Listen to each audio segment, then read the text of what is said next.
Hi guys, I hope you fine and doing well. हमने अपने last session में आपको बताया था कि कंपनी क्या होता है। कंपनी के कैरेक्टरिस्टिक्स का डिस्कशन किया था और कंपनी से रिलेटेड कुछ एस्पेक्ट्स जैसे कि share holder, share capital, board of directors, इन सब सारी चीजों को डिस्कस किया था। आज हम बात करेंगे कि कंपनी को बनाते कैसे हैं, formation of the company. Class 11th में सबसे इंपॉर्टेंट टॉपिक है कि कंपनी बनाते कैसे हैं। ओके। कंपनी, आपको पता है कि इंडिया में कंपनीज एक्ट 2013 है। सबसे पहले तो हमें ये याद रखना है कि कंपनीज एक्ट 2013 के आधार पर हमारे देश में कंपनी बनता है। इससे पहले इससे पहले हमारे देश में कंपनीज एक्ट 1956 था। ओके। कंपनीज एक्ट 1956, जिसके रूल्स एंड रेगुलेशंस के हिसाब से कंपनी बनाया जाता था। या स्टैच्यूटोरी कंपनी भी हुआ करता था, एन एक्ट बाय पार्लियामेंट, जो पार्लियामेंट्स में। ओके। स्टैच्यूटरी कंपनी पार्लियामेंट के द्वारा बनाया जाता है, जो कि एयर इंडिया जैसी कंपनी थी हमारे पास। उससे पहले चार्टर्ड कंपनी हुआ करती थी। चार्टर्ड कंपनी जैसे कि east India company chartered company था, जो कि क्वींस या किंग के चार्टर्ड के द्वारा, रॉयल चार्टर्ड ऑफ किंग, मतलब किंग के फरमान के द्वारा बनाया जाता था। अब बात करते हैं कि कंपनी बनाते कैसे हैं। कंपनी बनाने के जितने भी स्टेप्स हैं या फॉर्मेलिटीज है, उसको हम 3 स्टेज या 4 स्टेज में रख सकते हैं। एक तो सबसे पहला प्रमोशन स्टेज है, दूसरा हमारा इनकॉर्पोरेशन स्टेज है, तीसरा सब्सक्रिप्शन स्टेज है, fourth one is commencement of the business. अब जो सबसे पहला स्टेज है हमारा प्रमोशन स्टेज, ये आपको समझना है। प्रमोशन स्टेज में कोई प्रमोटर होता है। अब प्रमोटर क्या है ना कि कोई सिंगल पर्सन भी हो सकता है, ग्रुप ऑफ पर्सन भी हो सकता है, कंपनी भी हो सकता है, ग्रुप ऑफ कंपनी भी होता है। इसका मतलब ये हो गया कि कोई कंपनी बनाने की जो सोचता है, वो या तो कोई पर्सन भी हो सकता है, ग्रुप ऑफ पर्सन भी हो सकता है, कोई कंपनी भी कंपनी बनाती है, या ग्रुप ऑफ कंपनी भी मिलकर कंपनी को बनाया जाता है। ओके। अगर इससे पहले आप देखें तो कंपनी तो एक फॉर्म ऑफ बिजनेस ऑर्गेनाइजेशन है। अगर हम सोल प्रोप्राइटरशिप की बात करें तो सोल प्रोप्राइटरशिप बहुत आसानी से बन जाता है, उसके लिए कोई लॉ नहीं है, कोई एक्ट नहीं है। ओके, जो सिंगल पर्सन है। और पार्टनरशिप भी हमारा जो फॉर्म ऑफ बिजनेस ऑर्गेनाइजेशन है, बहुत आसानी से बन जाता है। दो से अधिक लोग मिलकर अगर बिजनेस करते हैं तो वो पार्टनरशिप कहलाता है। उसके लिए कोई रिटर्न एग्रीमेंट्स की जरूरत नहीं है, बट पार्टनरशिप एक्ट 1932 है, उसके आधार पर एग्रीमेंट हो भी सकता है, नहीं भी हो सकता है। बट कंपनी बनाना काफी कॉम्प्लेक्स है, बहुत जटिल है। तो सबसे पहले प्रमोटर क्या करता है कि कंपनी बनाने की सारी फॉर्मेलिटीज कंप्लीट करता है। ओके, प्रमोटर हम उसको कहेंगे who completes all the formalities to form a company. जितने भी फॉर्मेलिटीज होता है कंपनी बनाने के लिए, वो प्रमोटर परफॉर्म करता है। अब प्रमोटर का क्या रोल है कि प्रमोटर कंपनी बनने के बाद उसका रोल हो जाता है खत्म। जब तक कंपनी बनता है तब तक प्रमोटर का रोल है। अब प्रमोटर अपने लिए क्या रोल डिसाइड करता है वो आगे हम देखेंगे। ओके। बट प्रमोटर सबसे पहले प्रमोशन स्टेज में कोई व्यक्ति या कंपनी या ग्रुप ऑफ कंपनी या पार्टनरशिप फॉर्म कंपनी बना सकता है, जो कंपनी बनाने की सोचता है। अब प्रमोशन स्टेज में प्रमोटर का भी क्या क्या कर सकता है। सबसे पहले बात तो बिजनेस का आइडिया जनरेशन होना चाहिए। प्रमोटर जो है, आइडिया जनरेशन, इसके लिए प्रमोटर को मार्केट स्टडीज करना पड़ता है। बिजनेस के लिए जो मार्केट में क्या क्या अपॉर्चुनिटीज हैं, उसके लिए क्या क्या स्ट्रेंथ है, वीकनेस है, अपॉर्चुनिटी है, थ्रेट है, मार्केट का एनालिसिस करता है। तब जाके मार्केट से आइडिया आता है बिजनेस का, या कोई भी आइडिया उसे पहले ही ऑलरेडी आ चुका है, उसको वो एक्सप्लॉइट करना चाहता है। कोई बिजनेस अपॉर्चुनिटी है, उसको एक्सप्लॉइट करना चाहता है, उसके लिए प्रमोटर कंपनी बनाता है। ओके। आइडिया जनरेशन के बाद क्या करेगा, मान के चलो कि बिजनेस आइडिया आ गया। एक प्रमोटर को बिजनेस आइडिया है कि they want to exploit the business opportunities, वो कोई ना कोई बिजनेस अपॉर्चुनिटीज को प्रॉफिट के लिए एक्सप्लॉइट करना चाहता है। तो इसके बाद वो क्या करेगा? प्रमोशन स्टेज में प्रमोटर क्या करता है? एक तो आइडिया जनरेशन करता है, दूसरा फिजिबिलिटी स्टडी करता है। फिजिबिलिटी, वाइबिलिटी स्टडी बोलते हैं इसको, फिजिबिलिटी या वाइबिलिटी। ओके, वाइबिलिटी का मतलब कि बिजनेस सक्सेस होगा कि नहीं होगा, वाइबल है कि नहीं, जो आइडिया हमारे पास है बिजनेस का, ठीक है, वो आइडिया हमारे लिए वाइबल है कि नहीं, सक्सेस होगा कि नहीं होगा, उसकी स्टडी करनी पड़ती है। अगर आपको कोई बिजनेस आइडिया नजर आया, हो सकता है वो बिजनेस आइडिया आपके लिए प्रॉफिटेबल नहीं भी हो सकता है, या हो सकता है वो कर ही ना पाए आप, फिजिबल है ही नहीं, that can not be success. Okay, तो फिजिबिलिटी स्टडी किया जाता है। फिजिबिलिटी, आइडिया जनरेशन के बाद फिजिबिलिटी स्टडी है। तो फिजिबिलिटी स्टडी में बेसिकली तीन तरह की फिजिबिलिटी स्टडी है। एक तो फाइनेंशियल फिजिबिलिटी है।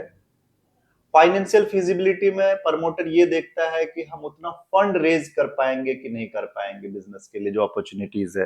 हो सकता है कि फंड ही रेज ना कर पाए, तो फिर क्या फायदा? वैसे जितना उस बिजनेस करने के लिए जितना पैसा चाहिए, उतना पैसा हो सकता है कि हम रेज नहीं कर पाए, जनरेट नहीं कर पाए। क्योंकि एक कंपनी जो होता है, एक तो खुद हम जो प्रमोटर्स होता है वो भी हो सकता है कि इन्वेस्टर हो, पब्लिक कंपनी होती है तो फर्स्ट 7 इन्वेस्टर होना चाहिए। उसके अलावा मार्केट में जाते हैं, पब्लिक से फंड रेज करते हैं, तो उस आइडिया पे कोई इन्वेस्ट करेगा या नहीं करेगा, ठीक है। तो दैट इज फाइनेंशियल फिजिबिलिटी। इसके लिए प्रमोटर, ऐसा नहीं है कि प्रमोटर हर चीज का एक्सपर्ट होता है। प्रमोटर इसके लिए बड़े बड़े एक्सपर्ट से एडवाइस लेता है, बिजनेस कंसल्टेंट होता है, चार्टर्ड अकाउंटेंट होता है, उससे एडवाइस लेता है, कंसल्ट करता है। तो चार्टर्ड अकाउंटेंट या बिजनेस कंसल्टेंट कुछ फी लेके फिजिबिलिटी स्टडी करता है। फिजिबिलिटी स्टडी करने के बाद बताता है कि whether this proposal, this idea is financially viable और नॉट, फाइनेंशियली फिजिबल और नॉट। ओके, फाइनेंशियल फिजिबिलिटी के बाद economic feasibility. Okay, economical feasibility हम कह सकते हैं, स्टडी करते हैं। Okay, during the promotion stage, first idea generation, we need to generate an idea और promoter generate any business idea. During the feasibility study क्या करता है प्रमोटर? जो आइडिया जनरेट किया है वो आइडिया फिजिबल है कि नहीं है, ये स्टडी करता है। तो फाइनेंशियल फिजिबिलिटी, फाइनेंशियली फिजिबल है कि नहीं है, फाइनेंशियली वाइबल है कि नहीं है, ये देखता है। दूसरा economical feasibility, economical feasibility study में प्रॉफिटेबल है कि नहीं है बिजनेस। हो सकता है हमें लगा कि बहुत ल्यूक्रेटिव बिजनेस है, अट्रैक्टिव है, लेकिन बट जब हम स्टडी करते हैं पाते हैं कि नहीं, रेट ऑफ रिटर्न बहुत कम, इस पे हम प्रॉफिट नहीं अर्न कर पाएंगे, तो then it is not economically feasible, तब बिजनेस हम नहीं कर सकते। ओके, तो वहीं से हम मूव कर जाएंगे, टर्न अराउंड कर जाएंगे या बैकआउट कर जाएंगे, नहीं हमें ये idea that is not economically feasible. क्योंकि जब तक प्रॉफिट नहीं होगा तो बिजनेस सर्वाइव नहीं करेगा, ग्रोथ नहीं करेगा, ठीक है। For the purpose of survival and growth you need to see whether the business is economically feasible और not. Third one is technical feasibility. जो बिजनेस आप करने जा रहे हो, जो आइडिया आपके पास आया है, उसके लिए टेक्नोलॉजी इंडिया में अवेलेबल है कि नहीं है। ओके, अगर इंडिया में नहीं है तो क्या विदेश से हम इंपोर्ट कर पाएंगे कि नहीं कर पाएंगे, that is technical feasibility. Technically हमें देखना है कि whether it will be successful और नॉट। तो ये सारी चीज हम करते हैं फर्स्ट स्टेज में, आइडिया जनरेशन, फिजिबिलिटी स्टडी। जब फिजिबिलिटी स्टडी कर लेते हैं, फिजिबिलिटी स्टडी हमको लगता है कि सारा that is the financially feasible है बिजनेस, इकोनॉमिकली फिजिबल है, टेक्निकल फिजिबल है, देन हम आगे बढ़ते हैं। आगे बढ़ते हैं कंपनी का नेम अप्रूवल। कंपनी बनाने के लिए सबसे पहला है कंपनी का नाम। कंपनी का नेम अप्रूवल के लिए हम एक जो फॉर्म होता है कंपनी का, ठीक है, अप्लाई करते हैं with the registrar of the company, ठीक है।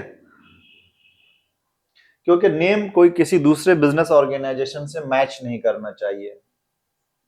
अब नेम अप्रूवल के बाद क्या हो सकता है?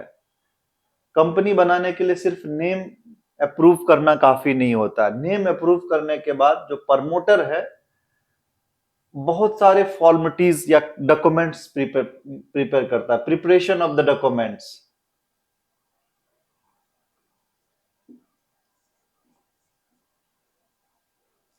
ओके, अब preparation of the documents company बनाने के लिए कंपनीज एक्ट के आधार पे आपको पास MOA, memorandum of association, article of association होना चाहिए। ये सबसे इंपॉर्टेंट डॉक्यूमेंट्स है। मेमोरेंडम ऑफ एसोसिएशन कंपनी का सारा डिटेल होता है, कंपनी का नाम, रजिस्टर्ड ऑफिस, ऑब्जेक्टिव्स क्या होगा, उसका कैपिटल कितना लगेगा उसमें। ओके, ये एमओए बनाया जाता है। उसके अलावा आर्टिकल ऑफ एसोसिएशन होता है एक डॉक्यूमेंट्स। आर्टिकल ऑफ एसोसिएशन में कंपनी चलेगा कैसे, rules and regulations to conduct the day to day affairs of a company, ठीक है, उसके रूल्स एंड रेगुलेशंस होता है। ये डॉक्यूमेंट्स प्रिपरेशन करने के बाद इतना काफी नहीं है, आपको कुछ प्रोफेशनल्स को अपॉइंट करना पड़ता है कंपनी बनाने के लिए। कंपनी एक्ट के आधार पर फुल या पार्ट टाइम चार्टर्ड अकाउंटेंट होना चाहिए कंपनी में, ठीक है। अपॉइंटमेंट ऑफ प्रोफेशनल्स,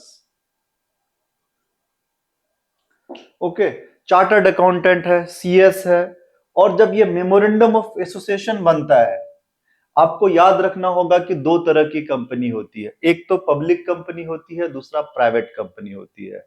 ओके, अब यहां डिपेंड करता है कि हम कौन सी कंपनी बनाने जा रहे हैं, पब्लिक कंपनी या प्राइवेट कंपनी। दोनों में फर्क यह है, जब हम पब्लिक कंपनी बनाएंगे तो पब्लिक कंपनी में मिनिमम 7 मेंबर होना चाहिए, ओके, और प्राइवेट कंपनी में मिनिमम 2 होना चाहिए। और पब्लिक कंपनी में मैक्सिमम अनलिमिटेड हो सकता है, प्राइवेट कंपनी में मैक्सिमम 100 हो सकता है। और फ्रॉम टाइम टू टाइम ये चेंज होता रहता है प्राइवेट कंपनी में। अब जो पब्लिक कंपनी है क्या करती है, पब्लिक से फंड रेज कर सकती है, लेकिन प्राइवेट कंपनी क्या करता है, पब्लिक से फंड रेज नहीं कर पाता है। आज का मतलब होता है पब्लिक का पैसा आप नहीं ले सकते कंपनी के लिए। फ्रेंड से, फैमिली से, प्राइवेट प्लेसमेंट के थ्रू हम फंड जनरेट करते हैं। प्राइवेट प्लेसमेंट हम आगे देखेंगे कि प्राइवेट प्लेसमेंट क्या होता है, ठीक है। अदरवाइज अगर आप क्यूरियस हो तो प्राइवेट प्लेसमेंट आप सर्च कर लो, व्हाट इज प्राइवेट प्लेसमेंट। अब यहाँ क्या है ना कि जब हम प्रिपरेशन ऑफ डॉक्यूमेंट्स करते हैं मेमोरेंडम ऑफ एसोसिएशन, तो इसमें जब मेमोरेंडम ऑफ एसोसिएशन बनाते हैं तो ये 7 लोगों का मिनिमम सिग्नेचर होना चाहिए, यानी first 7 subscriber of the company या इन्वेस्टर ऑफ द कंपनी। ये 7 लोग प्रमोटर को खोजना पड़ता है, तो उसके साइन लेने पड़ते हैं। तो अपॉइंटमेंट ऑफ प्रोफेशनल्स के अलावा arrangement of signatories, first 7 signatories in case of public company. अगर प्राइवेट कंपनी है तो 2 लोगों का सर्च करना पड़ेगा। तो प्रमोटर का ये काम हो सकता है, प्रमोटर भी एक खुद हो, उसके अलावा और भी लोग हो सकते हैं। अब जो ये प्रमोटर होता है, 7 लोगों का नाम होता है, इसमें फर्स्ट डायरेक्टर का भी नाम होता है। इस कॉम्प्लेक्सिटीज को हम आगे देखेंगे, but for the time being promotion stage में सबसे पहले आइडिया जनरेशन होता है, फिजिबिलिटी स्टडी करते हैं कि बिजनेस हमारा सक्सेस होगा कि नहीं होगा, फाइनेंशियली, टेक्निकली और इकोनॉमिकली। देन हम कंपनी का नाम रजिस्टर्ड कराते हैं रजिस्ट्रार ऑफ द कंपनी के पास, उसकी अपने प्रोसेस है, फॉर्म्स होता है। फिर preparation of important documents like MOA, AOA. MOA के लिए हमने बताया कि उसमें कुछ लोगों का सिग्नेटरी साइन होना चाहिए, तो उसको अपॉइंटमेंट ऑफ प्रोफेशनल के साथ साथ फाइंडिंग द सिग्नेटरीज। और जो डायरेक्टर होता है यही 7 लोगों में से, उसके कंसेंट भी चाहिए, कंसेंट ऑफ द डायरेक्टर। ये जो प्रमोशन स्टेज में आप ठीक है, 1 हो गया आपका idea generation, feasibility second, third is name approval, fourth one is preparation of document, fifth one is appointment of professionals, okay. Sixth one आप कह सकते हैं अरेंजिंग द सिग्नेटरीज, जो साइन करेगा ऑफ एमओए, ओके। उसके बाद नो ऑब्जेक्शन या consent of the directors भी, ये कुछ डॉक्यूमेंट्स प्रिपेयर करेगा तो consent of the director, okay. या कंसेंट ऑफ द डायरेक्टर को आप यहां भी रख सकते हो, जो प्रिपरेशन ऑफ द डॉक्यूमेंट्स में MOA, AOA, consent of the director, okay. इसके अलावा जब हमें ये सारी चीजें मिल जाती है तो हमारा प्रमोशन स्टेज कंप्लीट हो जाता है। प्रमोशन स्टेज कंप्लीट करने का मतलब वो idea generation, feasibility study, name approval, preparation of the some documents like memorandum of association, article of association, ठीक है, consent of the directors, then appointment of some professionals like chartered CA, CS, ये सब करने के बाद promotion stage complete हो जाता है। अब प्रमोशन स्टेज के बाद इनकॉर्पोरेशन स्टेज में हम जाते हैं। यहां तो कंपनी को हमने प्रमोट किया, ओके, देन इनकॉर्पोरेशन का मतलब आप ऑल्टरनेटिवली रजिस्ट्रेशन भी कह सकते हो, यहां कंपनी का जन्म होता है, ठीक है। ये सारे चीज कंप्लीट करने के बाद MOA AOA के साथ रजिस्ट्रार ऑफ द कंपनी के पास इनकॉर्पोरेशन स्टेज में हम अप्लाई करते हैं कंपनी का सर्टिफिकेट ऑफ इनकॉर्पोरेशन के लिए, ओके।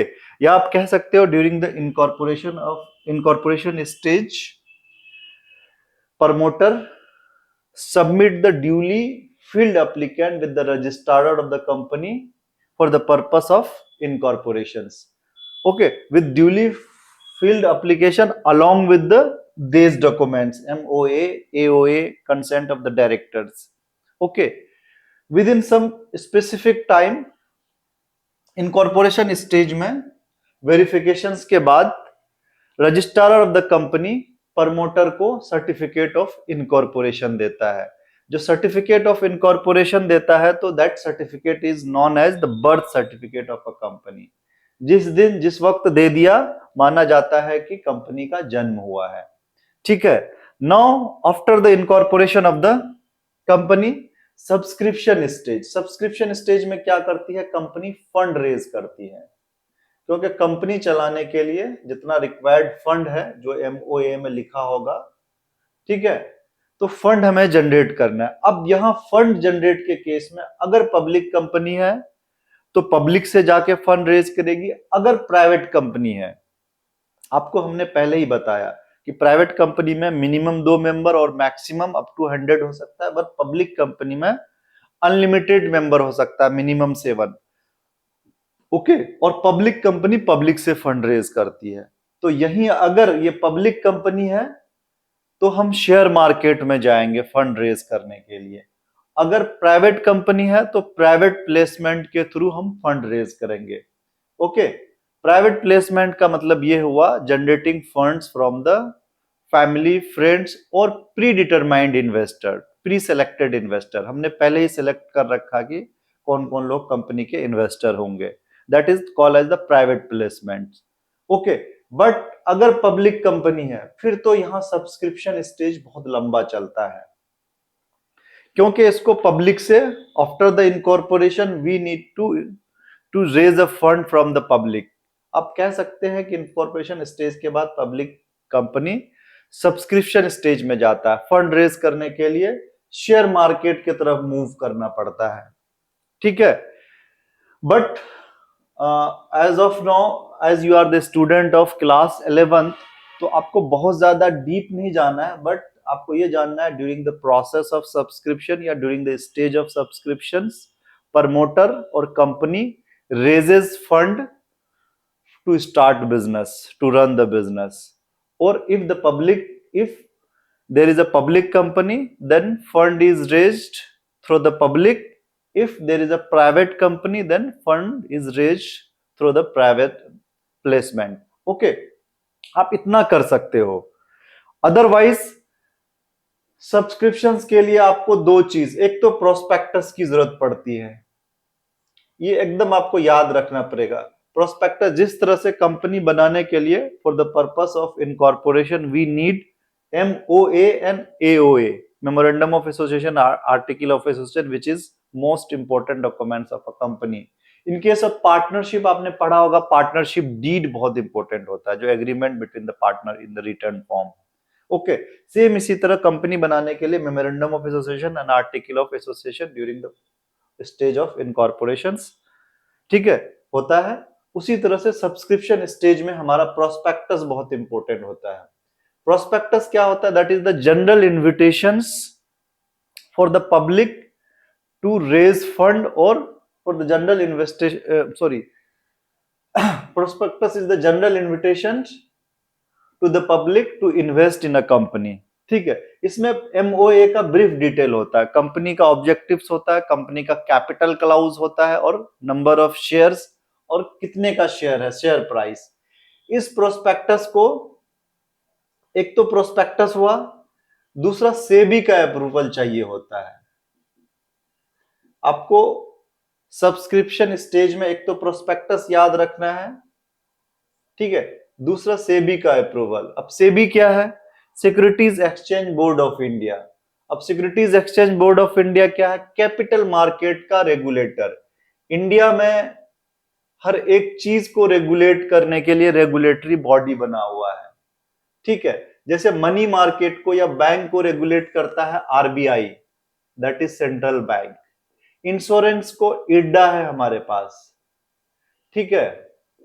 टेलीकम्युनिकेशन को रेगुलेट करने के लिए हमारे पास ट्राई है, ठीक है, telecom regulatory authority of India. इसी तरह से कैपिटल मार्केट को रेगुलेट करने के लिए हमारे पास सेबी है, securities exchange board of India. अब कैपिटल मार्केट क्या होता है आपको यहां भी समझना पड़ेगा। कैपिटल मार्केट जहां हम लॉन्ग टर्म के लिए फंड रेज करते हैं, इसमें बैंक भी आ जाता है और फाइनेंशियल इंस्टीट्यूशंस भी आ जाता है और शेयर मार्केट भी आ जाता है। कह सकते हैं एक साल से ज्यादा का अगर फंड की हमें जरूरत पड़ती है देन हम कैपिटल मार्केट को जाते हैं, और कैपिटल मार्केट को जो रेगुलेटरी बॉडी है, रेगुलेट करता है, वो securities exchange board of India है। तो securities exchange board of India का परमिशन चाहिए फंड रेज करने के लिए, पब्लिक से पैसा लेने के लिए। तो क्या करते हैं हम? प्रोस्पेक्टस को सबमिट करते हैं along with the application with the SEBI की we are going to raise a fund from the public, ठीक है। अगर सेबी अप्रूवल दे देता है, इसी प्रोस्पेक्टस के साथ हम चले जाते हैं मार्केट में फंड रेज करने के लिए। अब यहां दो चीज है, जो कैपिटल मार्केट है, शेयर मार्केट है, प्राइमरी मार्केट और सेकेंडरी मार्केट होता है, ओके। अब मैं प्राइमरी मार्केट, जब कंपनी पहली बार शेयर इशू करती है उसको हम प्राइमरी मार्केट कहते हैं, जहां जिस मार्केट में। और सेकेंडरी मार्केट जहां ऑलरेडी इशूड या बेचा हुआ, इशू किया हुआ शेयर खरीद बिक्री होता है, ट्रेड होता है, उसे सेकेंडरी मार्केट कहते हैं, ठीक है। अभी अगर नहीं समझ में आया तो जब हम शेयर मार्केट कवर करेंगे तो उसमें हम प्राइमरी मार्केट और सेकेंडरी मार्केट आपको बताएंगे। But for the time being you need to know how fund is raised during the stage of subscription. तो क्या करते हैं? प्रोस्पेक्टस को क्या कर सबमिट करते हैं सेबी के पास, सेबी का परमिशन मिलता है, सेबी के परमिशन के बाद हम क्या करते हैं? इसी प्रोस्पेक्टस के साथ प्राइमरी मार्केट में जाते हैं फंड रेज करने के लिए। अब फंड रेज तो ऐसे ही होगा नहीं, कोई शेयर तो हमारा खरीदेगा नहीं, ठीक है। उसके लिए कोई ना कोई इंटरमीडिएरी चाहिए, मीडिएटर चाहिए। अब वो मीडिएटर क्या हो सकता है? कोई बैंक हमारा शेयर बिकवा सकता है कि हमारी नई कंपनी है, ये प्रोस्पेक्टस है, ये जो प्रमोटर है बैंक को हायर कर सकता है कमीशन पे कि आप हमारा 5% 2% के कमीशन पे आप हमारा शेयर बिकवा दीजिए। या तो यहाँ ब्रोकर काम आता है शेयर मार्केट का, मर्चेंट बैंकर, कुछ लोग यही काम करता है, कुछ बैंक, ठीक है, कोई भी एजेंट, इसके थ्रू क्या होता है कि कंपनी का शेयर बिकता है। अब जब शेयर कमीशन पे बिक जाता है, ठीक है, विद इन 90 डेज या कोई भी स्पेसिफाइड टाइम होता है, 90% शेयर अगर कंपनी का बिक गया जितना हमने इशू किया था, ठीक है, 90% अगर बिक जाता है, बिकने का मतलब हो गया कि कंपनी के पास पैसा आ गया, शेयर बिकने का मतलब यही होता है। अब इसके भी अपना एक प्रोसेस है, वो हम बाद में देखेंगे कैसे शेयर इशू होता है, कैसे कॉल किया जाता है। जब आप अकाउंट्स पढ़ेंगे, कंपनी अकाउंट्स, कंपनी में शेयर कैपिटल से रिलेटेड जो अकाउंट्स होता है उसमें फंड रेज कैसे किया जाता है या पैसे कैसे अकाउंट्स में आते हैं, ठीक है, अकाउंट में आता है, तो वो देखेंगे हम। बट हम यहां देखते हैं कि प्रोस्पेक्टस के साथ हम शेयर इशू करते हैं, उसके बाद हमारे पास पैसा आता है। अगर 90% हमारा शेयर जितना हमने इशू किया था सब्सक्राइब हो गया, पब्लिक ने सब्सक्राइब कर दिया और हमारे पास पैसे आ गए, तो ये फिर again registrar of the company के पास हमें सबमिट करना पड़ता है कि we have raise the stipulated fund और व्हाट इज रिक्वायर्ड फंड, और we have according to the terms of SEBI हमने फंड रेज कर लिया है, then registrar of the company certificate of commencement of the business देता है कि आप बिजनेस स्टार्ट कर सकते हैं। तो कंपनी बिजनेस जो होता है वो स्टार्ट कर लेता है। बट ऐसा नहीं है, in between there is a lot of activities need to be conducted या हैपेंड। ओके, वो क्या होता है कि अब जैसे ही कंपनी का फंड रेज कर लिया, बिजनेस स्टार्ट हुआ, तो फर्स्ट एनुअल जनरल मीटिंग होगा। फर्स्ट एनुअल जनरल मीटिंग्स में बोर्ड ऑफ डायरेक्टर्स का गठन होता है। एनुअल जनरल मीटिंग मतलब शेयर होल्डर जिसमें पार्टिसिपेट करता है। जब शेयर होल्डर पार्टिसिपेट करेगा तो वोटिंग के थ्रू, ठीक है, डायरेक्टर्स का सिलेक्शन होता है। डायरेक्टर्स बोले तो जो डायरेक्टर होता है वो कंपनी को चलाता है, टॉप डिसीजन मेकिंग बॉडी होता है, टॉप मैनेजिंग बॉडी कह सकते हैं आप। तो शेयर होल्डर्स वोटिंग के थ्रू एनुअल जनरल मीटिंग्स में डायरेक्टर्स का सिलेक्शन करता है। अब वो डायरेक्टर्स क्या होता है, डायरेक्टर मिनिमम 3 हो सकता है, पब्लिक कंपनी में मैक्सिमम 15 हो सकता है। ठीक है, उस सारे डायरेक्टर को मिला के बोर्ड ऑफ डायरेक्टर्स कहा जाता है। बोर्ड ऑफ डायरेक्टर्स मिलके क्या करते हैं, या तो मैनेजिंग डायरेक्टर या सीईओ का सिलेक्शन करते हैं जिसके पास कमांड एंड कंट्रोल होता है। अदरवाइज बोर्ड ऑफ डायरेक्टर्स के पास होता है। तो यहाँ क्या क्या शेयर होल्डर ने क्या क्या कंपनी के पास, कंपनी को बोर्ड ऑफ डायरेक्टर्स को अपॉइंट कर दिया, उसके बाद शेयर होल्डर चला गया। अब कंपनी को रन करना बोर्ड ऑफ डायरेक्टर्स का काम है, और प्रमोटर का रोल यहां खत्म हो गया। जैसे ही कंपनी स्टार्ट हो गई, प्रमोटर ने जो मेमोरेंडम ऑफ एसोसिएशन के थ्रू जो अपना रोल डिसाइड किया, तो वो डायरेक्टर हो सकता है, वो फर्स्ट इन्वेस्टर हो सकता है, लाइक नॉर्मल शेयर होल्डर हो सकता है। अगर उसने नहीं किया है तो को कंपनीज के रजिस्ट्रार को या मिनिस्ट्री ऑफ फाइनेंस को, okay sorry, ministry of commerce and industry को लिख सकता है कि हमने कंपनी रेज किया है, प्रमोटर उसके बदले में हमको कुछ शेयर इशू कर दिया जाए। ठीक है, ये प्रमोटर का जो रोल होता है इसको हम आगे देखेंगे, what are the roles of the promoter. But up to class 11th you need to study only this कि what is the promotion stage, incorporation stage, subscription stage, commencement of stage. आप कह सकते हैं कंपनी बनाने के लिए जितनी भी एक्टिविटीज या फॉर्मेलिटीज को जो कंप्लीट करते हैं उसे हमने 4 स्टेज में रखा है। ठीक है, सिंपल सी बात है। प्रमोशन स्टेज में कोई भी प्रमोटर जो कंपनी बनाना चाहता है, ठीक है, वो कुछ फॉर्मेलिटीज को कंप्लीट करता है, जैसे idea generation, feasibility study, name approval, preparation of documents, appointments of professionals, okay, consent of the directors. These are the some of the formalities need to be completed by the promoters. After that, second stage comes incorporation stage, in which company is registered or incorporated. Okay, after incorporation or getting certificate of incorporation, during the subscription stage company raises fund. Okay, after completing some formalities like preparing prospectus, taking the approval of SEBI, okay, and hiring bankers and merchant bankers for selling the shares. After the subscription of the 90% of shares, promoter gets the certificate of starting business or certificate of commencement of business, and business starts as per the terms of article of associations and the memorandum of association. These are the some of the steps for the promotion of a company, for formation of a company. After that we will take the winding up the company.